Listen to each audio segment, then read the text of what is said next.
Hello friends, welcome to Suresh Aggarwal's Mathematics Shortcuts. Factorization. Learning basic factorization is really important and it starts from the concept of HCF of monomials. So, if you know how to find the highest common factor between 2 or 3 or 4 different given monomials, then it forms a good base for higher factorizations. And that's what I am going to take up in this particular video. Factorization by taking the highest common factor. What's the entire video? This is going to form the base for the future videos. And before we get into the factorization, let's see what we have in the Vedic Maths video course. This is the beginner level video course which we have brought out very recently, and this is the Vedic Maths video course in which we have given addition, subtraction, multiplication, division and divisibility tricks, and this will form a very good base for all the subsequent topics. If you are looking to calculate 10x faster, yes, 10x faster, then this video course is for you. What do we have in this particular video course is we have 16, really this is 61, right? So 61 explanatory videos in which so many different Vedic maths tricks have been discussed and how to apply those Vedic maths tricks to solve some of the questions. Amazing stuff in this particular course. And I tell you, I don't call this as India's #1 Vedic maths course for no reason. There is a very big reason. It has 114 worksheets with answer key which you can practice, and even if you are studying in class 3 onwards, you can practice this video course. Very amazing video course. Quantitative aptitude, this is the base, and if you are preparing for placement exams, go for this. How do you go for this? You can send me a message on WhatsApp 9896369963. This is the WhatsApp number. You can find the WhatsApp number in the description of this video below. Right. Let's move on to some of the basic questions. How to factor or factorize by taking the highest common factor, right? So first of all, we should know what are factors in case of monomials. If you see the expression here, 60 upon 11 x square y cube, it's a single term, right? There is no plus and minus sign between the individual parts of the terms. So it is a single term. Now it consists of some numerical part and some literal part, the variable. So if you see 60 can be written in factor form as 2 times 30, so 2 times 15, 3 times 5, right? This is 60, and divide that by what? 11. 11 is a prime number, so no factors for 11, and x square y cube. That means it is multiplied by x square, which is x into x, and y cube, which is y into y into y. And see, I have reduced everything in factor form. Now, why this is important? Because when we have more than one monomials, like in this question we have two monomials, and we are asked to find the common factors. The common factor will be obtained when you know the individual factors of both the monomials. And that's what is important. For finding the common factors, we should know factors. These are the factors. Mind you, all these are prime numbers here. So I can't write 4 times 15. It has to be 2 times 2 times 3 times 5 because all these are prime numbers. Okay, let's move on. Find the common factors of the given terms. Now we will have to find the common factors. Now see, if you can find out the common factors just by watching the terms, perfect. If you can't do it, then obviously we need to break it into individual factors like this. I will do it like this so that you learn how to find the common factors out of two given monomials, right? So minus 9 by 4 ab cube. I will write it as minus 9 is 3 times 3 upon 4 is 2 times 2, then times a times b cube is b times b times b. This is the factor form of the first monomial. Now the second one, minus 27 by 2 a cube b square is minus 27 is 3 times 3 times 3 upon 2 a cube b square is a cube means a times a and b square is b times b. See, I have split both the monomials into factors. If this is correct, then if I want to find the highest common factor of these two terms, the minus is common in both the terms, and that is why minus will form a part of the HCF. There is a 3 here and a 3 here in the numerator, a 3 here and a 3 here in the numerator. So 3 times 3, that will form one part of the HCF. Remaining, we have a 2 in the denominator, a 2 in the denominator. So upon 2, this 2 is not common now, this 3 is not common now. Here we have a and a. So there is a here, and what else? B is not common. B, so we have one B and two B's here and two B's here, and that's it. There is nothing else which is common. So B times B. So what is the highest common factor? Now see, whatever I encircled, they are common factors, and whatever I haven't encircled, they are no longer common in both the terms, and that is why the answer for the question is minus 3 times 3 is 9 upon 2 a, and b times b is b square, and this is the HCF of these two terms. Friends, finding the HCF of terms is really important. I tell you, if you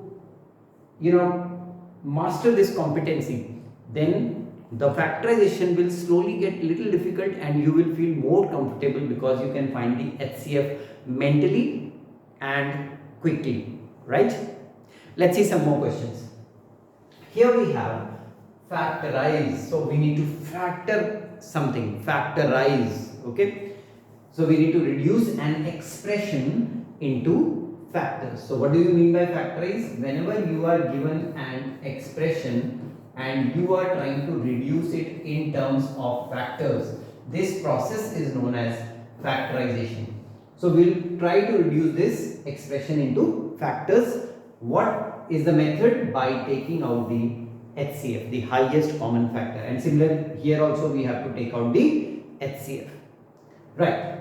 Can you see that there is a watermark here, and this watermark is because all these questions are adopted from our detailed practice worksheet, the CBSE practice worksheet, which is concept wise practice.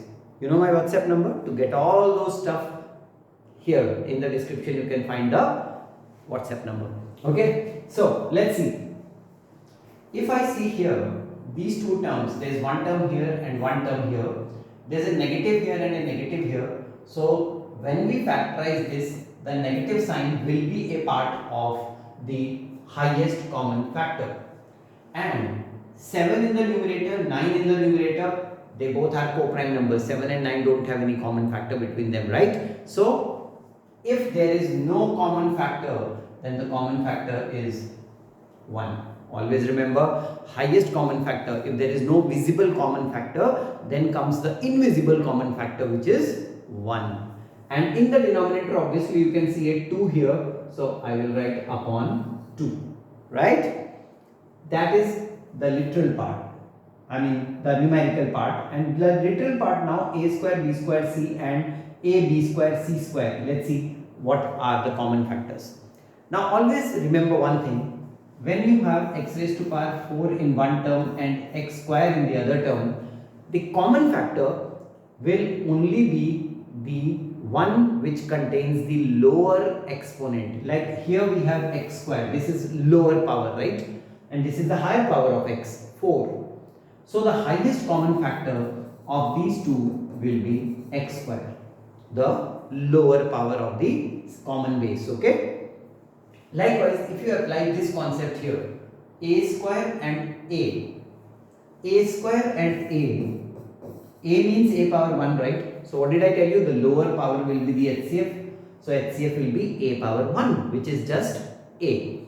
So for a square and a, I will write a. for b square and b square, since the power is same, so b square itself is a common factor, and for c and c square, the lower power is c, and so c is a common factor.